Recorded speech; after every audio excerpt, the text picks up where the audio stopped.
जिंदगी बड़ी हसीन है तो अल्लाह ताला का शुक्र अदा करना चाहिए हर लम्हा ते हर वक्त। ਇਹ ਵੇਖ ਲਓ ਇਹ ਬੱਚਾ ਵੀ ਇਹ ਸਫ਼ਰ ਕਰ ਰਿਹਾ ਹੁਣ ਪਤਾ ਨਹੀਂ ਆਪਣੇ ਵਾਲਿਦ ਨਾਲ ਕਰ ਰਿਹਾ ਜਾਂ ਆਪਣੇ ਭਾਈ ਨਾਲ ਕਰ ਰਿਹਾ ਤੇ ਅਸੀਂ ਲੋਕ ਨਾ ਸ਼ੁਕਰੇ ਆ ਜੇ ਸਾਡੇ ਕੋਲ ਗੱਡੀ ਆ ਜਾਂਦੀ ਹੈ ਤੇ ਫਿਰ ਅਸੀਂ ਮਾਡਲ ਦੇ ਚੱਕਰ 'ਚ ਪੈ ਜਾਂਦੇ ਆ ਤੇ ਜੇ ਮਾਡਲ ਆ ਜੇ ਸਾਡੇ ਕੋਲ ਤੇ ਫਿਰ ਅਸੀਂ ਜਿਹੜਾ ਨਾ ਮਤਲਬ ਆਡੀ ਤੇ BMW ਦੇ ਚੱਕਰ 'ਚ ਪੈ ਜਾਂਦੇ ਆ ਕਿ ਇਸੇ ਵਾਸਤੇ ਕਹਿੰਦੇ ਨੇ ਕਿ ਅੱਲਾਹ ਤਾਲਾ जिस हाल से भी तुहानू रखे शुक्र अलहमदुलिल्लाह करना चाहिए।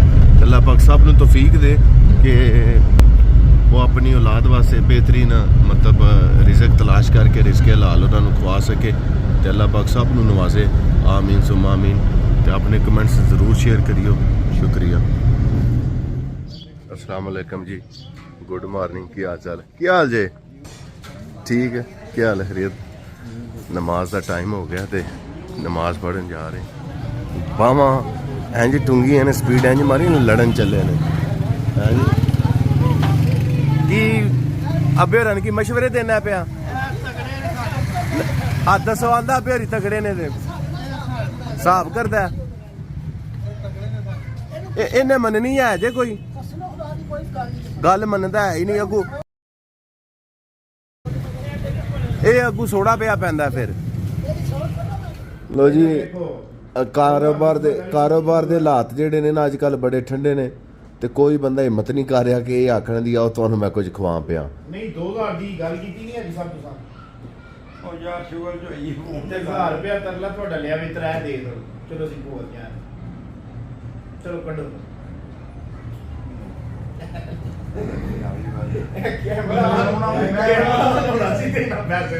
ਆਹੋ 3000 रुपया देन देना लो जी लो जी रबड़ जी खरे वाह वाह वाह वाह त्रै वेखो ना ओदे वास्ते सी ना ते मून बट की ਤੁਹਾਡਾ ਕੋਈ नहीं लगदा नहीं ਹੁੰਦੇ ਆਤੀ आज ए क्यों तेरे वास्ते त्रै लो ए पे अजे पाए तेरे वास्ते 3 हो सकदा है नहीं ए ते कोई गल नहीं फिर साडी बिस्ती है ते नहीं नहीं ए जुल्म है क्यों जुल्म केड़ा मैं जदों वापसी छड़िया ते नहीं ये केड़ी गल है भाई ਹੁਣ ਹੋ ਗਿਆ ਨਹੀਂ ਦਿਆਤੀ ਤੇ ਬਾਕੀ ਫਿਰ ਤੂੰ ਪਾਣੇ ਨੇ ਹੁਣ ਮੈਂ ਹੀ ਲੈ ਕੇ ਦਿੱਤੇ ਨੇ ਨਹੀਂ ਤੇ ਫਿਰ ਸਾਨੂੰ ਗੱਲ ਕਰਨ ਦੇ ਫਿਰ ਸਾਡੇ ਵੱਲ ਕਿਉਂ ਬੋਲਣਾ ਫਿਰ ਸਾਨੂੰ ਤੂੰ ਗੱਲ ਕਰਨ ਦੇ ਉਹ ਨਾਲ ਵੀ ਚੱਲੋ ਨਾਲ ਵੀ ਚਲੋ ਇਹਨਾਂ ਦੇ ਵੀ ਪੈਣ ਦੇ ਤੁਸੀਂ ਇੱਕ ਵਾਰੀ ਵੇਖੋ ਇਹ ਕੋਈ ਤਰੀਕਾ ਨਹੀਂ ਹੈ ਇਹ ਜੀ ਉਮਰ ਯਾਸ਼ੀਆਂ ਲਈ ਅੱਛਾ ਜੀ ਇਹ ਸਪਾਰੀ ਦੇ ਸੇ ਹੋ ਰਹੇ ਨੇ ਕੀ ਬਾਤ ਹੈ ਇਹ ਕਿੰਨੇ ਬੰਦਿਆਂ ਖਾਣੀ ਹੁਣ ਹੈ ਬਸ 3 ਬੰਦੇ ਕਿੰਨੇ 6 ਬੰਦਿਆਂ ਨੇ ਖਾਧੀ ਹੈ ਤੇ ਤੁਸੀਂ ਕਿਉਂ ਸਪਾਰੀ ਖਾਂਦੇ ਹੋ ਪਏ ਹੈ ਮਜ਼ਾ ਆਉਂਦਾ ਤੁਹਾਨੂੰ ਤੇ ਬੰਬੇ ਸਪਾਰੀ ਹੈ हाँ जी फीस अहमद जी यार इन्होंने वेख के ते मेरा भी दिल कर पिया सपारी खान ते दिओ जी सपारी एक दो और दे दो मेरे नाल जेडे ने उन्हां भी आना दे दे चलो जज़ाक अल्लाह मैं तुहानू वेख के आख्या हुण मैं भी चस्का ला लवां वे है जी अल्लाह ताला की कुदरत माशाल्लाह मैं गुजर रहा सा ते मैं कहा चलो हुणे वीडियो बना ही लवीए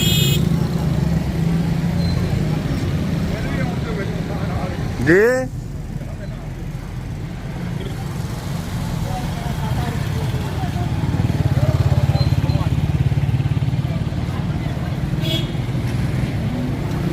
हाँ जी ऊँट ते बवो तुसी मोटरसाइकिल मैनू दिओ तुसी ऊँट ते होवो ओए ऊँट ते होवो मैं ना मोटरसाइकिल मैनू दे दिओ कह रही है ਇਹਦੇ ਤੇ ਚੱਲਨੇ ਆ कराची ऐसा जी समंदर ते जिंदगी बड़ी हसीन है तो अल्लाह ताला का शुक्र अदा करना चाहिए हर लम्हा ते हर वक्त।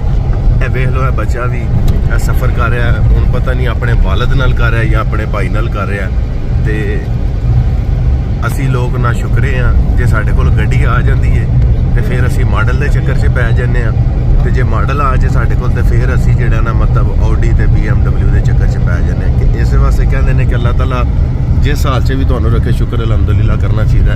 अल्लाह पाक सब नू तौफीक दे कि वो अपनी औलाद वास्ते बेहतरीन मतलब रिज़्क तलाश करके रिज़्क़े हलाल उन्होंने खुआ सके तो अल्लाह पाक सब नू नवाजे। आमीन सुम आमीन। तो अपने कमेंट्स ज़रूर शेयर करियो। शुक्रिया। माशाल्लाह चंद ते टुर गई है ਤੇ ਨਵੇਂ ਤਰੀਕੇ ਤੇ ਨਵੇਂ ਸਲੀਕੇ ਆ ਗਏ ਨੇ। ਪਰ ਅੱਜ ਵੀ ਸਾਡੇ ਇਸ ਮੁਲਕ 'ਚ ਅਲਹਮਦੁਲਿਲਾ ਉਹੀ ਤਰੀਕਾ, ਉਹੀ ਸਿਸਟਮ, ਉਸੇ ਤਰ੍ਹਾਂ ਹੀ ਰੋਡ ਬਣਦੇ ਨੇ ਪਏ। ਓਏ ਇੱਕ ਮਿੰਟ ਠਹਿਰ ਜਾ, ਫਿਰ ਤੁਸੀਂ ਕਹਿਣਾ ਰਿਕਾਰਡਿੰਗ ਨਾ ਕਰਿਓ ਹੈ। ਤੇ ਅਲਹਮਦੁਲਿਲਾ ਮੇਰੀ 36 ਸਾਲ ਏਜ ਹੋ ਗਈ ਹੈ ਤੇ ਮੈਂ ਹੀ ਵੇਖਦਾ ਆ ਰਿਹਾ ਰੋਡ ਜ਼ੇਰੇ ਤਮੀਰ ਹੈ ਤੇ ਮਾਜ਼ਰਤਾਂ ਵਾ ਦੂਸਰਾ ਰਸਤਾ ਇਖਤਿਆਰ ਕਰ ਲਓ। ਤੇ ਸਟਿਲ ਹੁਣ ਵੀ ਜਿਹੜਾ ਨਾ ਇੱਥੇ ਇਹ ਸੂਰਤ ਹਾਲ ਹੈ। ਪਲਾਨ ਬਣ ਗਿਆ ਜੀ ਸਬਵੇ ਤੋਂ ਸੈਲਡ ਬਾਉਲ ਜਿਹੜਾ ਨਾ ਉਹ 2 ਲਈਏ।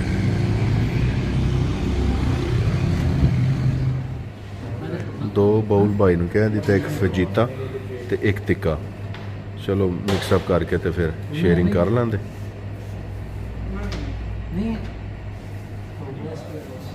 आ रहे हैं, वेट कर लें थोड़ा।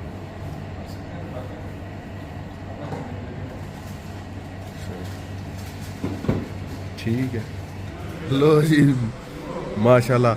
ਬਵੋ ਨਾ ਯਾਰ ਤੁਸੀਂ ਉੱਥੇ ਭਾਈ, ਡਰਾਮੇ ਵਾਲੀ ਕਿਹੜੀ ਗੱਲ ਹੈ। ਮੈਂ ਕਿਹਾ ਮੈਂ ਖਾ ਲਾ, ਮੈਂ ਆਉਣਾ ਵਾ ਤੁਹਾਡੇ ਕੋਲ ਫ੍ਰੀ ਹੋ ਕੇ, ਤੁਸੀਂ ਅੱਗੋਂ ਹੁਣ ਇੱਧਰ ਆ ਗਏ ਹੋ। ਤੁਹਾਡੀ ਆਪਣੀ ਪੇਮੈਂਟ ਹੈ। ਲੋ ਜੀ ਪੀਰ ਜੀ ਰਾਜ਼ੀ ਹੋਣ ਸਾਡੇ ਤੇ, बड़े ਖੁਸ਼ ਹੋਣ। ਹੁਣ ਮੈਂ 6 ਮਹੀਨੇ ਮੈਨੂੰ ਤੁਸੀਂ ਕਹਿਣਾ ਨਹੀਂ ਕੋਈ ਖਵਾਓ ਪਿਆਓ। 6 ਮਹੀਨੇ ਆਹ ਤੇ ਹੁਣ ਇਹਨਾਂ ਕੋਈ ਮਾਸ਼ਾਅੱਲਾ ਵੇਖੋ ਚੱਲ ਰਿਹਾ। ਤੁਹਾਡੇ 2 ਤਰ੍ਹਾਂ ਹੀ ਹੁੰਦਾ नहीं हाँ जी भाईजान आज तो तुसी भी आए हो हैं। चलो जी शाहजोर खाएगा भी पिज़्ज़ा और ये लग गया सुपर सुप्रीम पिज़्ज़ा। नाबिया ने खाना है? कोई नहीं खाना, बस देखना ही, कोई नहीं खाना आपने, सब पिक बनानी है, देखना बस आपने मेरा। कोई नहीं खाना। ये वापस भेज दूँ आप? शाहजोर बताओ खाना है? शाहजोर बोलो। बोलो ना, बाबा जी लड्डू करा रहे शमशेर सिंह। अच्छा आप बताओ मुझे, नाबिया ने खाना है? अच्छा नाबिया ने खाना है? कौन सा पिज़्ज़ा? इसका क्या नाम है? इसका नाम है लड्डू करारा पिज़्ज़ा। लो जी भाई वास्ते ते आ गया है चिकन स्टेक विद मशरूम सास, मैश पोटैटोज और भुनियाँ कच्चियाँ पक्कियाँ सब्जियाँ ते नाल सास भी है। तो उम्मीद है कि मज़े का होगा क्योंकि मेरा फर्स्ट टाइम है इत्थे लॉफ एंड लीफ का स्टेक खान का। सो हाँ जी दादी अम्मा मैं कुछ नहीं ओ खा लो, नहीं पा रहा मैं तो आख्या बड़े मज़े का जे पिज़्ज़ा खा लो। हाँ आलू वाली टिक्कियाँ मंगा ला, ना पा रहा मैं कुछ मैं पकौड़े समोसे। दादी अम्मा सब्ज़ मिर्च तवे ते नमक ला के फ्राई हुई नाल जेड़ी ना तंदूरी दी रोटी या दूसरी। अल्लाह करे फिर ठंडा हो जाए। अच्छा